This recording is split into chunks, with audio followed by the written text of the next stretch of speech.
یہ جو سب چیزیں ہیں یہ کیوں نظر نہیں آ رہا؟ اور پھر اسی دوران خبریں کیا آ رہی ہیں، تحریک انصاف کا ایک اور رہنما نون لیگ کے اندر شامل، اس میں سردار جناب رکن سندھ اسمبلی غلام رسول انڑ، اور اس کے بعد پھر پی ٹی آئی کے صوبائی رہنما انہوں نے ملاقات کی نواز شریف اور بشیر میمن سے۔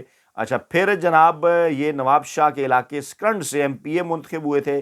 اچھا، پھر سردار عاشق گوپانگ، سردار عامل طلال گوپانگ، یہ کل کی خبریں، اور آج کی تازہ خبر کے سردار طالب نکیس، سردار آصف نکیس صاحب بھی شامل ہو گئے۔ لیکن ان تمام تر چیزوں سے حاصل کیا جا رہا ہے؟ حاصل وصول۔ رانا ثناء اللہ کہتے ہیں جناب الیکٹیبلز لینا کوئی بری بات نہیں، اور یہ اپنے حلقے کے ایسے لوگ ہوتے ہیں جن لوگ ووٹ دینا چاہتے ہیں، لیکن جناب الیکٹیبلز کا معاملہ تو خاصے دور تک رہ گیا۔ گراؤنڈ کے اوپر، میدان کے اوپر نظر ڈالیے اس وقت صورتحال کیا ہے۔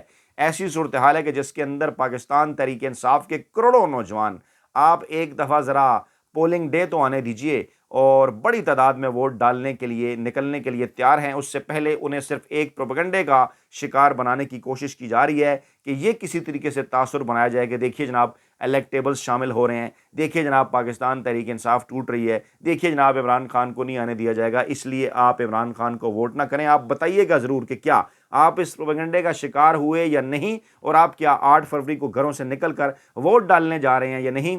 بعض اوقات چیزوں کو رپیٹ کرنا، بار بار آپ سے پوچھنا بڑا ضروری ہوتا ہے، اور ہم جو ہے وہ جمہوریت، آئین اور قانون کے اوپر جو ہے وہ اعتماد رکھتے ہیں، اور یہ چاہتے ہیں کہ پاکستان کے اندر آئین اور جمہوریت آگے بڑھے، جو ہے وہ ان کو ترقی ملے، ان کو تقویت ملے، اور اس لیے جو پاکستان کی تاریخ کے مقبول ترین عوامی سیاسی رہنما ہیں عمران خان، ان کے آئینی اور قانونی موقف کے ساتھ کھڑے ہوئے ہیں، اور اپنے تئیں اپنے فرض جو ہیں وہ صحافت کے میدان میں ادا کر رہے ہیں، کیونکہ ایک صحافی کا بھی بالکل یہی فرض ہے کہ جو عوام کی نبض ہو اس پر اس کا ہاتھ ہو، اور جس طرف عوامی رخ ہو وہ بتائے، جو ہے وہ دنیا کے سامنے وہ بتائے کہ اس وقت عوام جو ہے وہ کس کے ساتھ کھڑی ہے، اور اگر کوئی غیر آئینی اور غیر قانونی اقدامات ہوں تو اس کے متعلق جو ہے وہ پاکستانی عوام کو بتایا جائے۔ تو اس وقت جناب یہ صورتحال چل رہی ہے، اور دوسری جانب جناب یوسفزئی گیلانی صاحب فرما رہے ہیں، وہ کہتے ہیں نا چور کی داڑھی میں تنکا، موصوف فرماتے ہیں الیکشن مہم میں سب سے بڑا خطرہ عمران خان نہیں مہنگائی ہے۔ اب انہیں اس بات کا اچھی طرح سے اندازہ ہو چکا کہ عمران خان کا یہ مقابلہ کرنے کی پوزیشن میں نہیں ہے،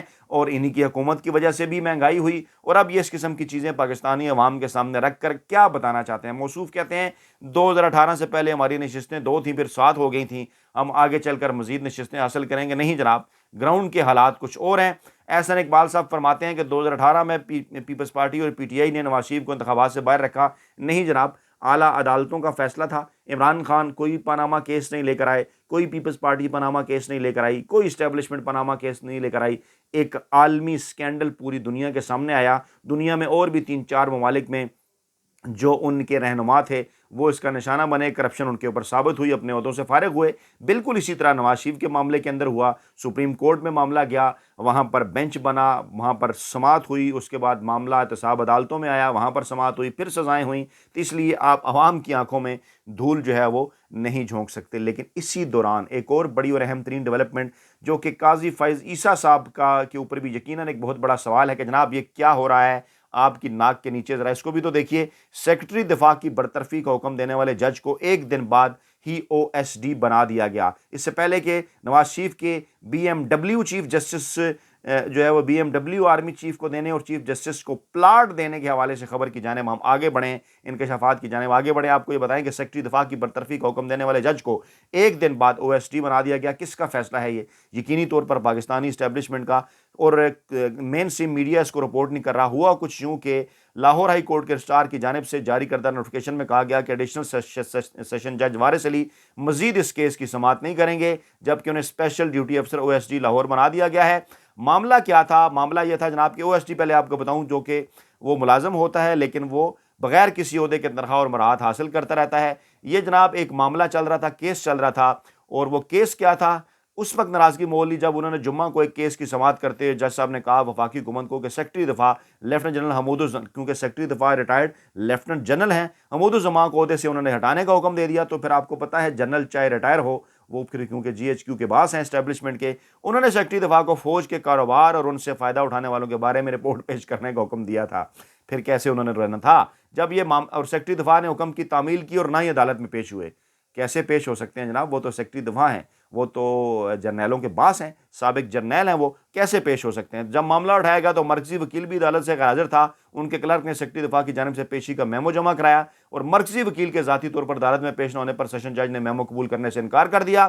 انہوں نے ریمارکس دیے کہ اعلیٰ سرکاری عہدیدار کا ایسا طرز عمل ریاست کے ایک ستون یعنی عدلیہ کے وجود سے انکار کے مترادف ہے، اس رویے کو نظر انداز نہیں کیا جا سکتا۔ تحریری فیصلے میں انہوں نے وفاقی سیکرٹری کو ہٹانے کا حکم دیا اور اٹارنی جنرل سے ریمارکس کے ساتھ معاونت طلب کی کہ اس کیس میں آئین کی تشریح کی ضرورت ہے کہ مسلح افواج کے کام آئین کے آرٹیکل 245 کے ہوتے ہیں۔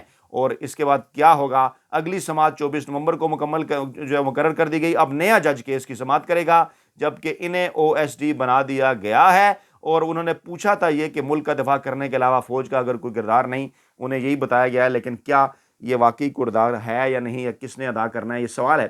جسٹس قاضی فائز عیسیٰ صاحب، پاکستانی اسٹیبلشمنٹ کے کہنے کے اوپر آپ کی ناک کے نیچے ججوں کو بھی ہٹایا جا رہا ہے، لیکن آپ بات کر رہے ہیں 2017 کے معاملات کا، تو ذرا اس طرف بھی دھیان دیجئے۔ اب لے کر چلتے ہیں کس طرح سے چیف جسٹس صاحبان کو اور کس طرح سے اسٹیبلشمنٹ کے قریب ہونے کی کوششیں نواز شریف کرتے رہے ہیں۔ ہمارے ہاتھ میں ہے کتاب بدعنوانی کی حکمرانی۔ میاں نواز شریف نے جس ماحول میں سیاسی پرورش پائی، یہ مکمل طور پر بدعنوانی اور بدنظامی کا ماحول تھا۔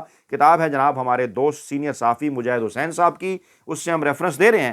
وہ یہ کہتے ہیں جناب کہ نواز شریف کے ذہن میں یہ تصور مضبوط ہوتا گیا کہ ہر شخص کو کتنا طاقتور ہو اس کی کوئی نہ کوئی قیمت ضروری ہے۔ اچھا، پھر خوفناک مثال قابل احترام عدلیہ کے بعض ارکان کو میاں نواز شریف کی جانب سے قیمتی پلاٹوں کی الاٹمنٹ۔ میاں نواز شریف نے سپریم کورٹ کے چیف جسٹس نسیم حسن شاہ کو کراچی کے علاقے گلستان جوہر میں 600 گز کا پلاٹ الاٹ کیا۔ نسیم حسن شاہ نے فوری طور پر اس پلاٹ کو فروخت کر دیا، لیکن یہ تحفہ پوشیدہ نہیں رہ سکا اور ذرائع ابلاغ کے سامنے نسیم شاہ لاجواب ہو گئے۔ اور جب میاں نواز شریف کی حکومت سپریم کورٹ کی طرف سے بحال کی گئی تو بڑی آسانی کے ساتھ اپوزیشن لیڈر نے بے نظیر بھٹو نے عدلیہ کے اس فیصلے کو چمک کا نتیجہ قرار دے دیا۔ اگر اس سے پہلے نواز شریف قابل احترام عدلیہ کے وقار کی دھجیاں نہ اڑا چکے ہوتے تو ممکن نہیں تھا بے نظیر بھٹو رشوت کا اتنا خوفناک الزام عدلیہ پر عائد کرتی۔ بعد میں میاں نواز شریف نے نسیم حسن شاہ کو پاکستان کرکٹ بورڈ کا سربراہ بھی بنا دیا گیا تھا۔ تو بے نظیر صاحبہ کی اس بات کا مطلب کیا تھا کہ جو نواز شریف کے حق میں سپریم کورٹ سے فیصلہ آیا وہ اس پلاٹ کے دیے جانے کا نتیجہ تھا۔ پلاٹوں کی تقسیم آگے چل کر لاہور ہائی کورٹ کے جج صاحبان 10 قابل احترام ججوں میں LDA کے پلاٹ بانٹ دیے۔ جو لوگ شامل تھے ان میں جسٹس محبوب احمد، جسٹس خضر حیات، جسٹس اعجاز ناصر، جسٹس چودھری فضل کریم، جسٹس راجہ افراسیاب خان، جسٹس راشد عزیز، جسٹس خالد پال خواجہ، جسٹس امیر الملک، جسٹس احسان الحق چودھری اور جسٹس محمد اسلم۔ میں خود سے نہیں کہہ رہا جناب، یہ کتاب کہہ رہی ہے۔ دوسری کتاب بے نیام تلواریں، شجاع نواز صاحب پاکستان کے سابق آرمی چیف آصف نواز کے بھائی، وہ اپنی کتاب میں کیا لکھتے ہیں صفحہ 261 پر، اسٹیبلشمنٹ سے کیسے نواز شریف قریب ہو کر جو ہے وہ قریب ہونے کی کوشش کرتے رہے، کیا کرتے رہے، کیا طریقہ کار تھا ان کا۔ اس کتاب کے مطابق ایک بار شریف خاندان کے سربراہ یعنی ان کے والد ابا جی نے ایک نجی تقریب منعقد کی جس میں ان دونوں بھائیوں نواز شریف اور شہباز شریف کی طرف اشارہ کرتے ہوئے جنرل آصف نواز سے پنجابی میں کہا، یہ دونوں تمہارے چھوٹے بھائی ہیں، اگر یہ کچھ گڑبڑ کریں تو مجھے بتانا، میں انہیں ٹھیک کر دوں گا۔ ناشتہ کی میز پر جو کہ اس موقع پر ترتیب دیا گیا تھا، جنرل آصف نواز زیادہ تر خاموش ہی رہے اور اس طرح دونوں میں یعنی نواز شریف اور جنرل آصف نواز میں کوئی ہم آہنگی یا بے تکلفی پیدا نہ ہو سکی۔ تو پھر شریف نے دوسرے جنرلوں کو خوش کرنا شروع کر دیا۔ بڑا امپارٹنٹ ہے یہ۔ بعد میں پتہ چلا chief of army staff general Asif Nawaz کو کہ لاہور کے کور کمانڈر کے بھائی کو انہوں نے ایک صنعتی فیکٹری لگانے کا اجازت نامہ دے دیا اور اس کی وجہ سے کور کمانڈر صاحب کو آرمی چیف سے اچھی خاصی جھاڑ پڑی۔ کیا کر رہے تھے نواز شریف کہ جب آرمی چیف سے اپنے تعلقات وہ بہتر نہیں کر سکے تو پھر انہوں نے لاہور کے کور کمانڈر پر ذاتی طور پر نوازشات شروع کر دیں۔ یہ اس خاندان کی تاریخ ہے۔ اچھا، آگے چل کر یہ اطلاع بھی ملی کہ وزیراعظم نے کئی جنرلوں کو BMW گاڑیاں تحفے میں پیش کیں۔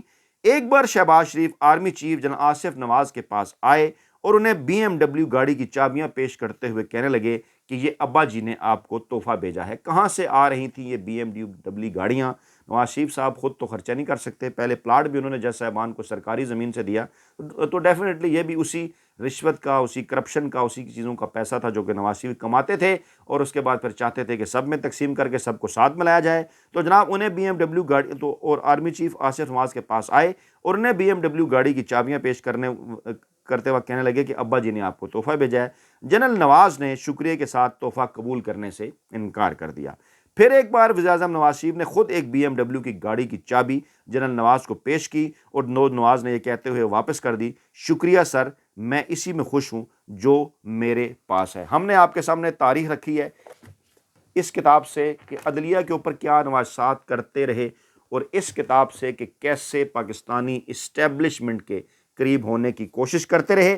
سوال اس وقت پیدا ہوتا ہے کہ اس وقت کیوں کر اور کیسے پاکستانی اسٹیبلشمنٹ اور عدلیہ نے ایک مجرم نواز شریف کے سر پر ہاتھ رکھا ہوا ہے۔ یہ ایک بہت بڑا سوالیہ نشان ہے، آپ اس کے اوپر کمنٹ ضرور کیجیے گا۔